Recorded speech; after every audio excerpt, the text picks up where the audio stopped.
Hello class 11th, very good morning to all of you. तो previous lecture में देखिए, एक बार मैं रिकॉल करा दूं। प्रीवियस लेक्चर में आप थ्योरी बेस ऑफ अकाउंटिंग में आपने अकाउंटिंग कन्वेंशंस और अकाउंटिंग कॉन्सेप्ट के बारे में स्टडी किया था, जिसमें आपको बहुत सारे प्रिंसिपल्स और रूल्स के बारे में स्टडी करना था जो आपको अकाउंटिंग करते समय फॉलो करना होता था।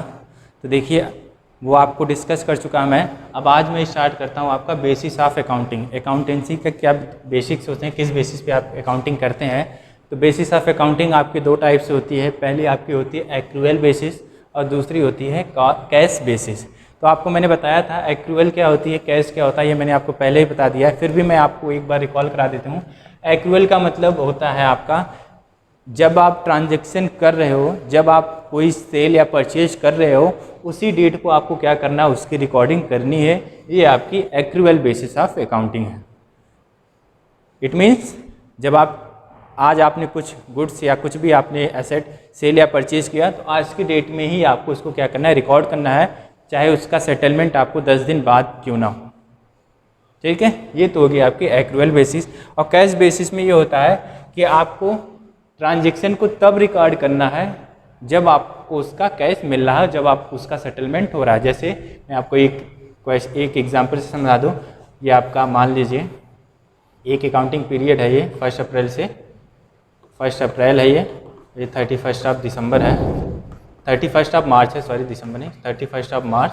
अब आप देखिए 26 ऑफ मार्च को आपने ट्रांजैक्शन किया, कुछ भी परचेज किया, और ये कह रहा आपने क्रेडिट पे किया है, क्रेडिट पे कुछ सेल किया है, और ये कह रहा मैं 1 वीक बाद आपको 3 ऑफ अप्रैल को पेमेंट कर दूंगा। तो देखिए, अब आप इसकी रिकॉर्डिंग कब करोगे। जनरली आपने पढ़ा है कि आप इसकी रिकॉर्डिंग कब कर लोगे, 26 ऑफ मार्च को ही कर लोगे, यही आपकी एक्रूअल है।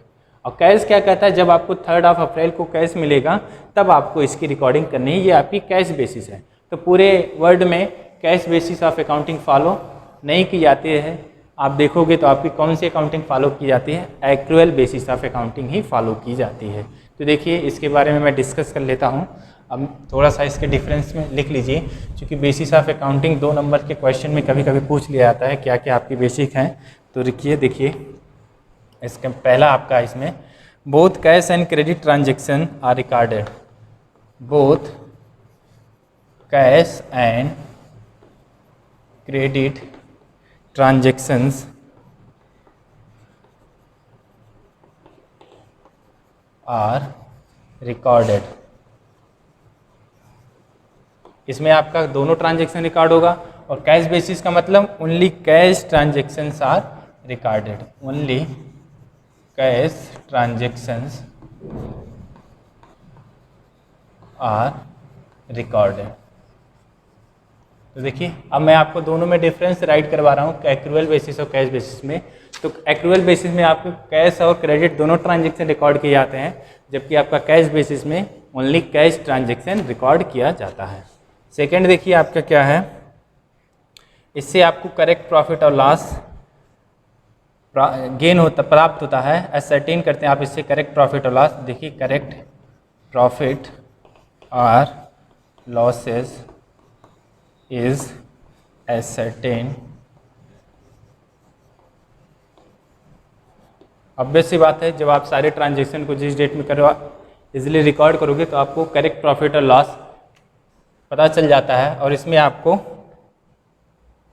नहीं होता है, क्योंकि जब आपको सेटलमेंट होगा तब आप चेक करेंगे। तो इसमें करेक्ट प्रॉफिट और लॉस इज नॉट एसर्टेन। ठीक। थर्ड देखिए आपका, accrual basis is recognised by, आप राइट कर लीजिए, accrual basis is recognized by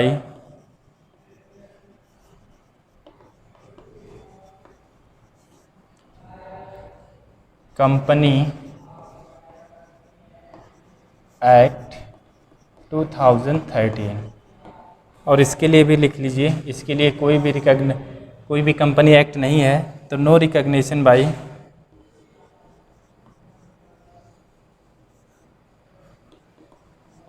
no recognition by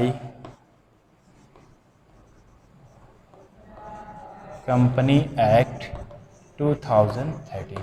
इसके लिए तो आपका एक्रूअल बेसिस के लिए कंपनी का एक्ट है, इसके लिए आपका कोई भी एक्ट नहीं है। फोर्थ लिख लीजिए, accrual basis is more reliable. ये आपकी ज़्यादा रिलायबल है, और ये cash basis is less reliable. इस कंपैरिजन में, एक्रूअल के कंपैरिजन में ये कम है। और एक लास्ट राइट कर लीजिए difference, outstanding expenses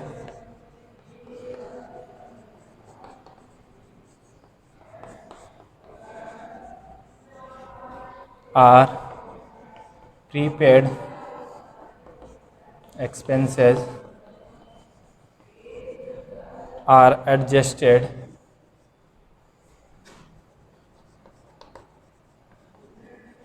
in this basis। और इसमें क्या होता है आपका outstanding expenses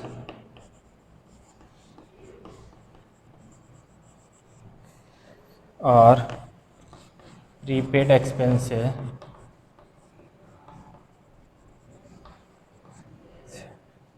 are not adjusted, तो देखिए ये था आपका डिफरेंस। तो एक बार मैं रिकॉल कर दे रहा हूँ फिर से आपको, बेसिस ऑफ अकाउंटिंग की क्या क्या बेसिस हैं। दो बेसिस हैं, पहला आपका एक्रूअल बेसिस है, दूसरा आपका कैश बेसिस है। एक्रूअल का बेसिस का मतलब है कि आप ट्रांजैक्शन को तब रिकॉर्ड कर लो जब आपने सेल या परचेज की हो। इसका मतलब आपको उसी डेट को रिकॉर्डिंग करनी है जिस डेट को आपने ट्रांजैक्शन को सेल या परचेज किया है। कैश बेसिस ऑफ अकाउंटिंग ये कह रहा है कि आपको ट्रांजैक्शन को तब रिकॉर्ड करना है जब आपको कैश, जब आपका फुल सेटलमेंट हो रहा है, तब आपको कैश बेसिस ट्रांजैक्शन को रिकॉर्ड करना है। और एक चीज़ और, दूसरी चीज़ आपको मैंने बताया, पूरे वर्ल्ड में आपकी जनरली एक्रूअल बेसिस ही फॉलो होती है, कैश बेसिस आपकी कहीं भी फॉलो नहीं होती है।